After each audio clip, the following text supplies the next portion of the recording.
ನನ್ನಿಂದ ಯಾರ ವಿಡಿಯೋ ಮಾಡಿ ಗಿಲ್ಲಿ ಔಟ್ ನನ್ನಿಂದ. ಗಿಲ್ಲಿ ಔಟ್ ಆಗ್ಬೇಕಿತ್ತು. ಔಟ್ ಗಿಲ್ಲಿ ಆಚೆ ಬಂದಾಯ್ತು. ಇವತ್ತು ಆಚೆ ಬಂದಾಯ್ತು ಗಿಲ್ಲಿ. ಪಾರ್ಟಿ ಕೊಡಿಸ್ತಾ ಇದ್ದೀನಿ, ಎಲ್ಲಾರು ಬರ್ಬೇಕು. ಇದಕ್ಕೆ ಕಾರಣ ನಾನೇನೆ. Real winner of Bigg Boss Satish Kadaba. Gilli ಆಚೆ ಬಂದಾಯ್ತು, ಸೋತಾಯ್ತು.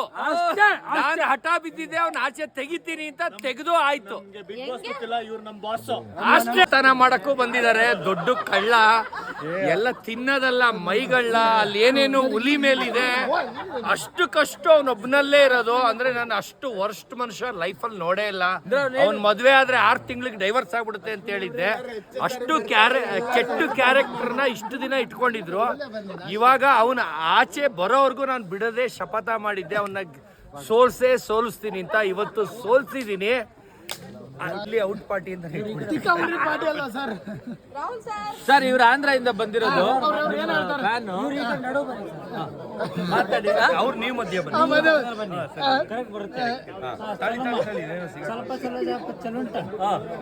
ಸರ್. ಇವ್ರು ಆಂಧ್ರದಿಂದ ಬಂದಿರೋದು.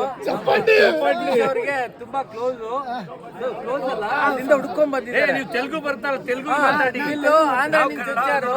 సతీష్కి చాలా ఫ్యాన్ వీళ్ళు ఆంధ్రాలో విజయవాడ నుంచి వచ్చిండారు. 300-400 కిలోమీటర్లు పరిగెత్తి ఈసారి పార్టీ కోసం పరిగెత్తి వచ్చిండారు వీళ్ళు. ఇప్పుడు వాళ్ళు మాట్లాడతారు. వీళ్ళు ఏం లేదు సార్, బాత్రూమ్ క్లీన్ చేసేది చాలా వీడియో సార్. ఏం లేదు, బరీ కర్ణాటక లేదు, ఆంధ్ర లేదు, ఫుల్ ఆల్ ఓవర్ ఇండియా లేదు, ಫುಲ್ ವೈರಲ್ ಆಯ್ತು. ನಿಮ್ಗೆ ಅಸಹ್ಯ ಅನ್ನಿಸ್ತಾ ಇಲ್ಲ ಡೌನ್ ಟು ಅರ್ತ್ ಅನ್ನಿಸ್ತಾ? ಸರ್ ಏನ್ ತೆಲುಗು ಹೇಳಿ ಸರ್ ನಂಗೆ. ಸರ್ ಅದೇನ್ లేదు, ಅಸಹ್ಯ ಏನ್ లేదు, ಬಟ್ ಒಳ್ಳೆ richest person is world. So ಅದು ಸರ್ ನಾನು ಇನ್ನೊಂದು ಹೇಳಕ್ ಇಷ್ಟಪಡ್ತೀನಿ. ನಾನು ಟಾಯ್ಲೆಟ್ ತೊಳೆದು ನ್ಯೂಸ್ ಮಾಡ್ತೀನಿ ಇಂದಾಗ ಎಲ್ಲರೂ ನನಗೆ ಮಾಡಕ್ಕಿಂತ ಮುಂಚೆ ಬಾಯಿಗೆ ಬಂದಂಗೆ ಬೈದ್ರು, ಬೇಡ ಬೇಡ ಬೇಡ ನಿನ್ ಲೆವೆಲ್ಗಲ್ಲ, ಕೀಳಾಗ್ಬಿಡ್ತೀಯ ಅಂತ. ಇವತ್ತು ಅದನ್ನ ಮಾಡಿ ಆಂಧ್ರವರೆಗೂ ರೀಚ್ ಆಗಿ ಈ ತರ ಹೊಗಳ ತರ ಆಗಿದ್ದೀನಿ ಅಂದ್ರೆ ಟಾಯ್ಲೆಟ್ ಕ್ಲೀನಿಂಗು. ಇವಾಗ ನಾನು ಇನ್ನೊಂದು ಚಾಲೆಂಜ್ ಮಾಡಿದ್ದೆ, ನಾನು ಸುಸ್ಸು ಮಾಡಿದ್ರು ನ್ಯೂಸ್ ಮಾಡ್ತೀನಿ ಅಂತ. ಸುಸ್ಸು ಮಾಡಿದ್ರು ನ್ಯೂಸ್ ಮಾಡ್ತೀನಿ ಅಂತ. ಇವಾಗ ಸುಸ್ಸು ಮಾಡಿದ್ದು ನ್ಯೂಸ್ ಇದೊಂದು ವಾರದಲ್ಲಿ ಮಾಡಿ ತೋರಿಸ್ತೀನಿ. ಈಗ ಗಿಲ್ಲಿದು ಚಾಲೆಂಜ್ ಮಾಡಿದ್ದೆ, ಗಿಲ್ಲಿ ಸೋಲೋರ್ಗೂ ಬಿಡಲ್ಲ, ಪಾರ್ಟಿ ಕೊಡ್ತೀನಿ. ಈಗ ಗಿಲ್ಲಿ ಸೋತ್ ಆಚೆ ಬಂದಿದ್ದಾನೆ. ಇವಾಗ ನೋಡಿ ಯಾವ ಲೆಕ್ಕಕ್ಕೆ ಪಾರ್ಟಿ ಮಾಡ್ತೀನಿ ಅಂತ. ತುಂಬಾ ಫ್ಯಾನ್ಸ್ ಇದಾರಪ್ಪ. ಇದ್ರು ನನ್ ಮುಂದೆ ನನಗೆ ಯಾಕೋ ಡೌಟ್ ಸರ್. ಅಶ್ವಿನಿ ಮೇಡಮ್ ಹೇಳ್ತಾ ಇದಾರೆ ಪದೇ ಪದೇ ನೀವು ಊಟಕ್ಕೋಸ್ಕರ ಬರ್ತಾ ಇದ್ದೀನಿ ಇಲ್ಲಿಗೆ.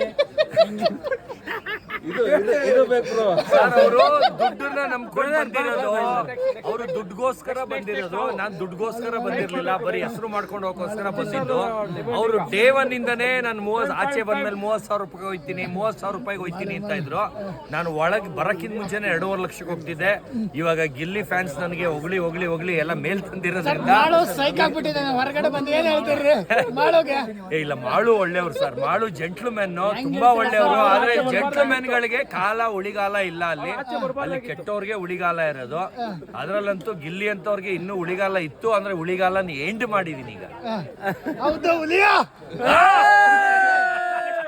ಒಳಗಡೆ ಇದ್ದಾಗೂ ಅಷ್ಟೇ ಮಾತಾಡ್ತಾ ಇದ್ರಿ, ಹೊರಗಡೆ ಬಂದ್ರು ಅಷ್ಟೇ ಮಾಡೋ ಮಾತ್ರ ಒಳಗಡೆ ಮಾತ್ರ ಮಾತಾಡ್ತಾ ಇರ್ಲಿಲ್ಲ. ಹೌದು, ಇವಾಗ ಹೊರಗಡೆ ಬಂದ್ಮೇಲೆ ಜಾಸ್ತಿ ಮಾತಾಡ್ತಾರೆ. ಅದಕ್ಕೆ ಏನ್ ಹೇಳ್ತಾ ಇದ್ದೀರಾ?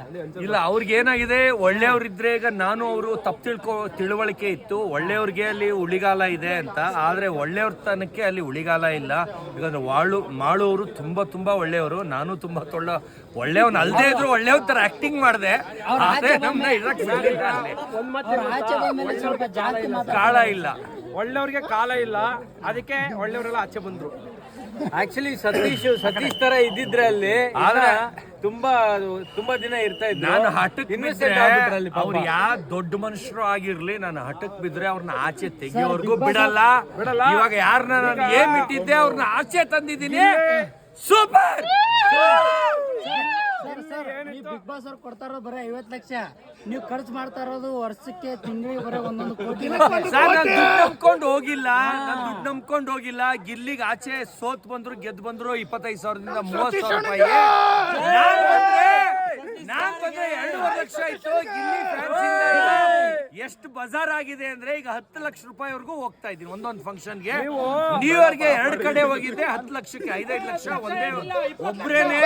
20 ಲಕ್ಷ next year ಗೆ ಹಾಕ್ತೀನಿ. 20 ಲಕ್ಷಕ್ಕೆ next year ಗೆ ಹಾಕ್ತೀನಿ. ಸರ್ ಒನ್ ರಿಕ್ವೆಸ್ಟ್ ತಪ್ಪು ತಿಳ್ಕೊಬೇಡಿ.